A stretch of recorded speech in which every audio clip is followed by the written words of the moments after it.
السلام عليكم ورحمة الله وبركاته. معاكم منى مطبخ تعلمي واعملي بايدك. النهارده هنعمل الزبدة من القشطة، حاجة سهلة كده وسريعة وبسرعة.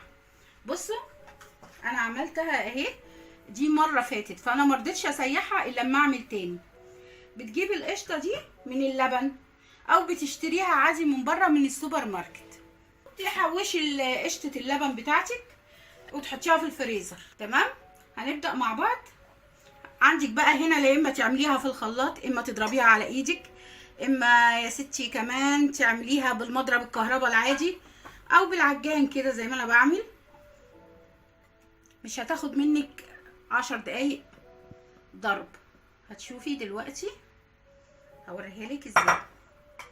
هنحط فيها، شايفه شويه الملح الصغيرين دول بس كده، ونبتدي نضربها.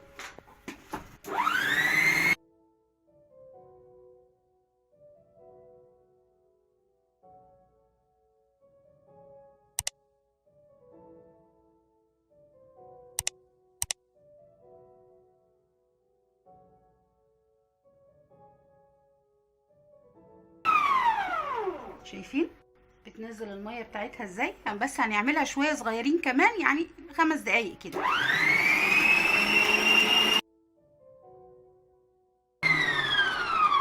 كده هي خلاص. شايفين ما خدتش حاجه وقت يعني ولا حاجه. شايفين اهو زبده خالص. طب استنى اما نخلع بقى دي.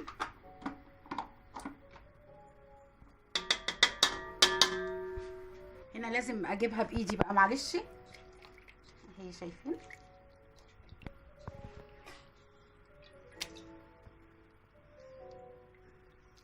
نزلي منها اللبن كده اهي.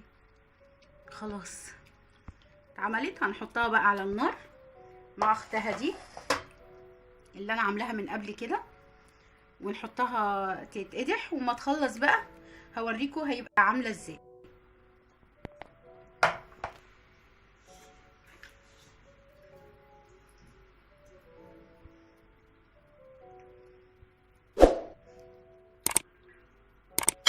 على فكره اللبن ده ما ترميهوش، الشويه دول ممكن تعملي بيهم قراقيش طريه، تعجني بيهم فطير، تعجني بيهم كحك، اي حاجه بتبقى جميله جدا على فكره.